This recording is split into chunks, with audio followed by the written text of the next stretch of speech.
राध्या ने सिखाया निहारिका को सबक। जी हाँ दोस्तों, मित्तल परिवार का हॉल उस दिन असामान्य रूप से शांत था। ऐसी खामोशी जिसमें शब्द नहीं होते, सिर्फ डर और इंतजार होता है। हर किसी की निगाहें दादी पर टिकी थीं। दादी जिनका हर फैसला पत्थर की लकीर माना जाता था। दादी ने अपनी छड़ी जमीन पर टक टक टकाई और कठोर स्वर में कहा, आज से राध्या इस घर की बहू नहीं बल्कि नौकरानी होगी और निहारिका मित्तल परिवार की छोटी बहू। एक पल को जैसे वक्त थम गया। रजनी की आंखें भर आईं। प्रथम का चेहरा पीला पड़ गया। घर के बाकी सदस्य सिर झुकाए खड़े रहे और राध्या बस चुपचाप। ना कोई सवाल, ना कोई शिकायत, सिर्फ एक गहरी सांस और झुका हुआ सिर। दूसरी तरफ निहारिका के होठों पर हल्की सी मुस्कान उभर आई। ये मुस्कान खुशी की नहीं थी, ये मुस्कान जीत की थी। महीनों की चालें, मीठी बातें, झूठी मासूमियत, सब सफल हो गया था। कुछ देर बाद वही निहारिका भारी गहनों से लदी रेशमी साड़ी पहने सीढ़ियों से नीचे उतर रही थी। हर कदम उसके अहंकार को और ऊंचा कर रहा था। नीचे खड़ी थी राध्या, सादा कपड़े, बिना गहने, बंधे बाल और आंखों में अजीब सी शांति। निहारिका ने सीढ़ियों के बीच रुककर ऊपर से राध्या को देखा और तंज कसते हुए बोली, देख रही हो राध्या, वक्त कैसे बदलता है। कल तक तुम इस घर की बहू थी और आज मेरी नौकरानी। पूरा हॉल सन्नाटे में डूब गया। राध्या ने सिर उठाया। उसकी आंखों में न डर था न आंसू, सिर्फ ठहराव। शांत स्वर में बोली, वक्त बदलता है निहारिका, पर सच नहीं। निहारिका हंस पड़ी।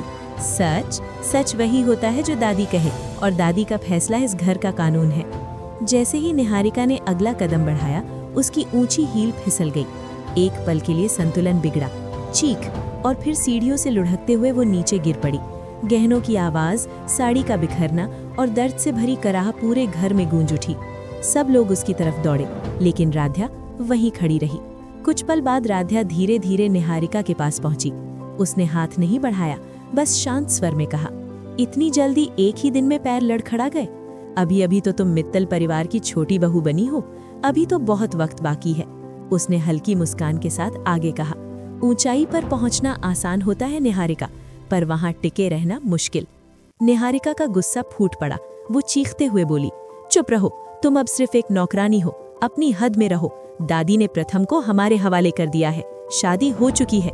राध्या ने कुछ नहीं कहा, बस अपनी गर्दन की ओर इशारा किया। निहारिका की नजर रुक गई। राध्या के गले में आज भी वही मंगलसूत्र था, प्रथम के नाम का। राध्या ने धीमे लेकिन दृढ़ स्वर में कहा, निहारिका, आज भी मैंने प्रथम सर के नाम का मंगलसूत्र पहना है, और तुमने जो पहना था वो सिर्फ एक हार था। भोले मात के आशीर्वाद से वो हार टूटकर गिर भी गया। फिर उसने आंखों में आंखें डालकर कहा, इसलिए ये सपना देखना बंद कर दो कि तुम मित्तल परिवार की बहू बनने के लायक हो। ये सुनते ही निहारिका के पैरों तले जमीन खिसक गई। पहली बार उसके चेहरे से घमंड गायब हुआ। अब वहां डर था और नफरत। उसने मन ही मन ठान लिया, इस राध्या को रास्ते से हटाना ही होगा, वरना ये हर दिन मेरे लिए खतरा बनती रहेगी। वहीं दूसरी तरफ प्रथम की माँ रजनी राध्या के पास आई। आंखों में दर्द था, आवाज में बेबसी। राध्या, ये सब कुछ दिनों के लिए है, तुम्हें हिम्मत रखनी होगी।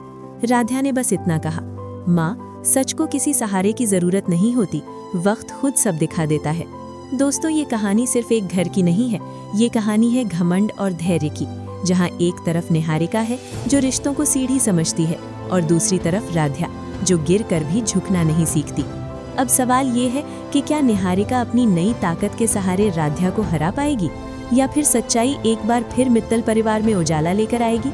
अगर आप भी चाहते हैं कि राध्या प्रथम फिर से एक हो, अगर आपको भी राध्या का साहस पसंद है, तो अभी इस वीडियो को लाइक कीजिए, चैनल को सब्सक्राइब कीजिए और कमेंट बॉक्स में लिखिए, आई लव राध्या।